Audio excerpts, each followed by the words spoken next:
Welcome back to our city, where I'm joined by Karen Dinsmore and Jacqueline Jenkins, talking about the Union County Housing Fair on July 23rd in our city. And Jacqueline, one of the things we need to cover is there a registration fee? Who are the co-sponsors? Can you just walk in for free? Do you sign up? What's the deal when somebody gets off the car and decides to walk in the door? Oh yes, it's a free event. There's no registration fee. We would like for people to at least let us know they're coming. That's fine. They don't have to, but it is open to the community. We expect around 200 to 300 people to walk through, and we have about 30 to 50 service providers who will be there. So it is a free event. Talk to us about some of these co-sponsors and some of these providers besides the banks. Who else is going to be there? Well, we have the True Grants. They handle utilities. They help people with utilities. We have foreclosure counselors there.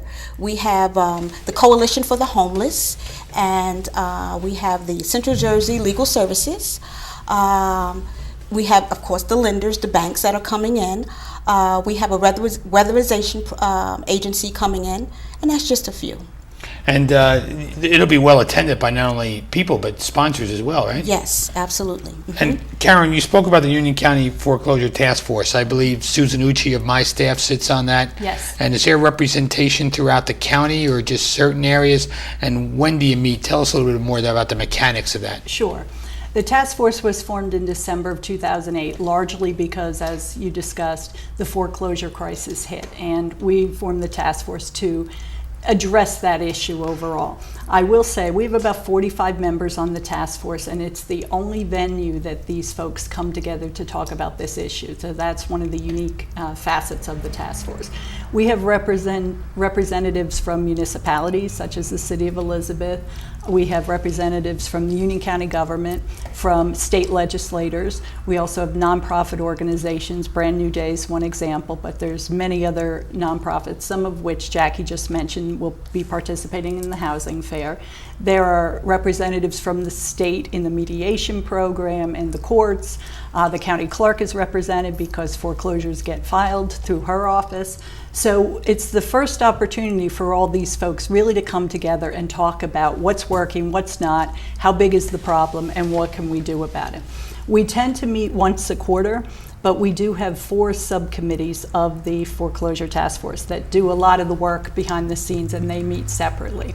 One of them is the Outreach Subcommittee, and this event is an opportunity for the Outreach Subcommittee to promote an event this summer. This was really their baby, as you would say, and they're the ones that suggested we do this housing fair. We also have 3 other subcommittees. One's a counseling subcommittee where they talk about the issues facing housing counselors. We have a neighborhood stabilization subcommittee. Actually, Susan Ucci from your office is on that subcommittee. And we have a legislative and a policy subcommittee that address issues that... Is there a chairperson of this organization, or is it overall, Frank Guzzo? Yes. Actually, the director of the Department of Human Services is Frank Guzzo, as you said. It's co-directed by 2 departments of the county. It's also co-chaired by Al Fayella, the director of Parks and Community Renewal. Okay. And Brand New Day's role originally was housing. Yes. And now you're playing a role in counseling. Yes. And how has Brand New Day been able to make that transition? Rather well from my perspective, but I would be curious if you could tell our viewers. It's based on the need. There was a tremendous need in the community. If anyone has ever visited the E-Port of Elizabeth, you could see the work that we're doing down there in terms of new home development, affordable homes. But then the need came in for the counseling. And then for the youth services, we had to address the youth problems down in that community. So we've been... Well, the youth thing you talked about before with the 75 young people, I went there a day or two to see, and there's some challenged young people there. And how do you get them to believe that life can be better if you follow along with the certain rules? It's a great challenge. They're eager. They want to make a change. Well, that's good to hear. Yes, they do. Absolutely. And they come out every day. They're on time. They follow the rules. If they don't, we boot them out. But typically, they're hungry for it. And they're also in a school setting as well, correct? Yes, it is a classroom setting. We have a curriculum in which they get the math and the English and many other subjects, life skills, that helps them be more of a positive asset in the community. And Karen, besides the task force, what other things do you do that kind of meld into that task force area? Well, as I said, we're the Department of Human Services, so our job is to help people. In this same area of housing and homelessness, we provide funding, usually to community-based providers. The county doesn't provide the service directly, but we fund other providers to do supportive housing, permanent housing, transitional housing for people. We address homelessness through our Code Blue program, which operates in the wintertime. Once the temperature drops below freezing, we exercise an emergency type response where anyone who wants to come off the street, we will house them for the night, either at an emergency shelter or a hotel. And then we ask them to go to our County Division of Social Services the next day to see what other benefits they might be entitled to. We don't take them off the street though on really hot nights like this, do we? Unfortunately not, but I've got to tell you, I wish we had a code red on a day like this. I mean, some of these people, in the heat, in the cold, but they struggle with the same thing with 95 we don't degrees. have a code red, but there are a myriad of cooling type centers or senior centers that offer a place for people to come into. But on a very hot day like we have in July, we do get calls to Do other cities like maybe in Florida and Arizona, do they have like a code red where if it's really hot, they'll take people off the street? I don't know. I don't either. I was just curious. Right. Not something we have to deal with because we only have like 10, 90 degree. Well, we hope. We hope. With global warming and maybe more, we're going to have to go into a new business. Yeah, that's right, maybe more. Brand new day. What are the future challenges? Well, that's a good question. Well, we probably will, we're looking at a charter school. We've been approved for a charter school, and that may take place sometime next year, in which we're going to address the youth that are high school age, high school students. We don't know a location yet, but that's our next event or our next project on the calendar. I worked with Kristen on that and did a letter of support. It's an interesting concept. Yes. And I don't know whether it eventually gets approved because there's a whole bunch of reforms coming out of Trenton, but it's an interesting thought process in having a neighborhood nonprofit run a charter school. Yes.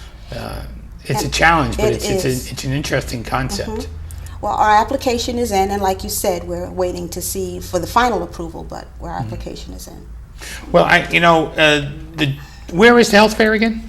It's at Union County College in Elizabeth at a building called the Kellogg Building. It's at 40 West Jersey Street. It is running from 10 to 2. As I said, it's a walk-in event. Jackie mentioned we'd prefer that you reach out and let us know you're coming just so we can plan for the volume of people. But you can walk in anytime between 10 and 2. How do you follow up with these folks, Jackie? Well, through email, of course, Okay. phone calls. We've got a full marketing campaign going on in which we are doing the posters, and we have postcards, and we're in the newspapers. We've got a media coverage, so we should be fine.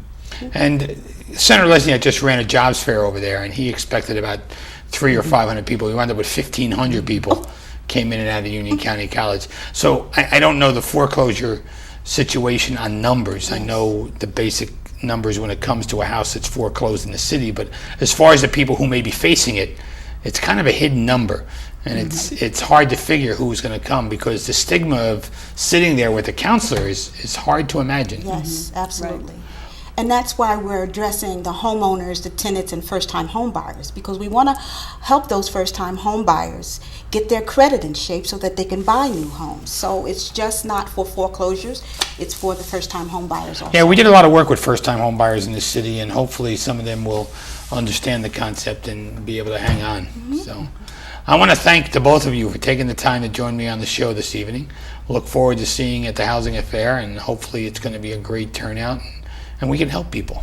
That's the bottom line. Yes.